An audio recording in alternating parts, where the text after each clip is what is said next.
சிலரோட வீடுகள்லாம் அவங்க பேர் இருக்கும். ஆனால் அவங்க மரித்த பிறகு அந்த பேரெல்லாம் யாருமே நினைவு கூறுகிறது இல்லை. பிரியமானவர்களே, அவன் எப்படி இருக்கிறான்னு பார்க்கும்போது பாருங்க, அழிந்து போகும் மிருகங்களுக்கு ஒப்பாய் இருக்கிறான் என்று வேதம் சொல்லுகிறது.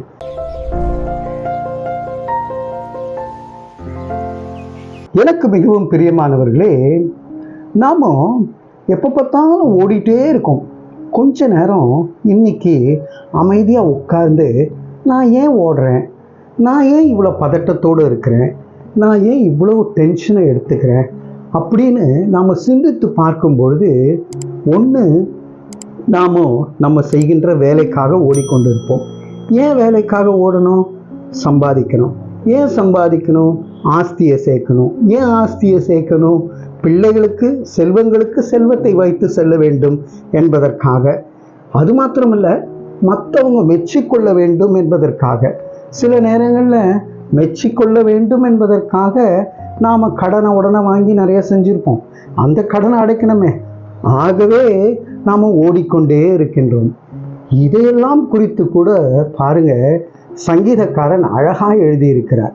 என்னோடு கூட சேர்ந்து 49வது சங்கீதத்தை நீங்கள் வாசித்து பார்க்கும்பொழுது, 1வது வசனத்திலே ஜனங்களே நீங்கள் எல்லாரும் இதை கேளுங்கள் என்று சொல்லி, 6வது வசனத்திலே தங்கள் செல்வத்தை நம்பி தங்கள் திரளான ஐஸ்வர்யத்தினால் பெருமை பாராட்டுகிறவர்கள் என்று சொல்லி பாருங்க, அவங்களுடைய நம்பிக்கையெல்லாம் அந்த செல்வத்தின் மீது விழுந்து விடுகின்றது.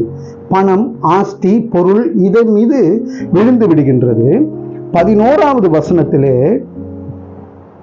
தங்கள் வீடுகள் நித்திய காலமாகவும் தங்கள் வாசஸ்தலங்கள் தலைமுறை தலைமுறையாகவும் இருக்கும் என்பது அவர்கள் உள்ளத்தின் அபிப்பிராயம். அவர்கள் தங்கள் நாமங்களை தங்கள் நலன்களுக்கு தரிக்கிறார்கள். ஆகிலும் கணம் பொருந்தியவனாயிருக்கிற மனுஷன் நிலைத்திருக்கிறதில்லை, அழிந்து போகும் மிருகங்களுக்கு ஒப்பாயிருக்கிறான். பாருங்க, இவங்க வீடுகளை கட்டுறாங்க, வாசஸ்தலங்கள் தலைமுறையாக இருக்க வேண்டும் என்று சொல்லி அவங்க உள்ளத்துல அபிப்பிராயத்தை வச்சு அவங்களுடைய பேரை அந்த நிலத்துக்கு வைக்கிறாங்க. சிலரோட வீடுகள்லாம் அவங்க பேர் இருக்கும்.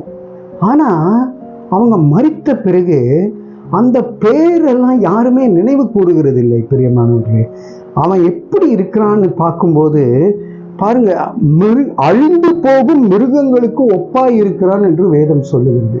அப்போ என்னங்க, சம்பாதிக்க கூடாதா? இல்லை பிரியமானவர்களே, சம்பாதிக்கத்தான் வேண்டும். ஆண்டவர் அந்த திறமையை, தாளந்தை நமக்கு கொடுத்திருக்கிறார். ஆனால் நம்முடைய நம்பிக்கை எங்கே இருக்கின்றது? அந்த பொருளின் மீது, அந்த ஆஸ்தியின் மீது, அந்த செல்வத்தின் மீது, அந்த வீட்டின் மீது நாம நம்பிக்கை வைத்து அதன் மீது பெருமையாய் கொண்டு மற்றவங்க மெச்சிக்கொள்ள வேண்டும். இதெல்லாம் மனமேட்டிமை. நமக்கு கண்களின் இச்சை ஜீவனத்தின் பெருமையை போல. அப்போ இதிலெல்லாம் இராம நாம எப்படி இருக்க வேண்டும் என்று பார்க்கும் பொழுது 15வது வசனத்திலே, ஆனாலும் தேவன் என் ஆத்துமாவை பாதாளத்தின் வல்லமைக்கு தப்புவித்து மீட்டார், அவர் என்னை ஏற்றுக்கொள்ளுவார். இதையெல்லாம் சம்பாதித்து ஆத்துமாவை இழந்து போகக்கூடாது பிரியமானவர்களே. இன்றைக்கு நீங்க ஓடுங்க, நீங்க பதட்டமா இருங்க, எல்லாம் செய்யுங்க, சேர்த்து வைங்க, அதை பற்றியெல்லாம் தவறே இல்லை. ஆனா ஆத்துமாவை இழந்து இதெல்லாம் செய்து கொண்டு இருப்போமே ஆனால் வீண் மிருக ஜீவனுக்கு ஒப்பாயிருக்கிறோம் என்று சொல்லப்படுகிறது. ஆகவே தான் 16 வசனங்களை வாசிக்கிறேன் பாருங்க. ஒருவன் ஐஸ்வர்யவானாகி அவன் வீட்டின் மகிமை பெருகும் போது நீ பயப்படாதே. மற்றவங்கெல்லாம் திடீர்னு பணக்காரங்கள் ஆயிட்டாங்களே, அப்படி ஆயிட்டாங்களே, இப்படி ஆயிட்டாங்களேன்னு அவங்க வாழ்க்கையை பார்த்துட்டு நீங்க பயந்து போயிடக்கூடாது. பயப்படாதே என்று சொல்லுகிறார். அவன் மரிக்கும் போது ஒன்றும் கொண்டு போவது இல்லை, அவன் மகிமை அவனை பின்பற்றி செல்வதும் இல்லை.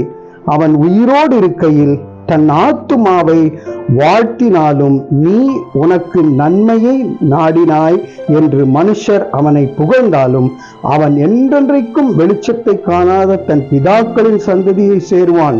20வது வசனத்துல, கனம் பொருந்தியவனாய் இருந்தும் அறிவில்லாத மனுஷன் அழிந்து போகும் மிருகங்களுக்கு ஒப்பாயிருக்கிறான். பாருங்க, திரும்பவும் நம்மள அனிமல், மிருக ஜீவன் அப்படின்னு ஆண்டவர் இங்கு திட்டாதபடிக்கு, பிரியமானவர்களே, நம்முடைய ஆத்மாவை இழந்து போகாதபடிக்கு, செல்வத்தை நம்பியே ஓடிக்கொண்டிராதபடிக்கு, நம்முடைய ஆத்மாவை காக்கும்படியாக நம்மை ஒப்பு கொடுத்து, இதையெல்லாம் சேர்த்தாலும் இது நமக்கு ஒரு மேன்மையும் கொடுக்காது. மரிக்கும் ஒரு நாள் வரும். அந்த நாளிலே ஒரு நாள் அழுவாங்க, இல்லை ஒரு வாரம் அழுவாங்க.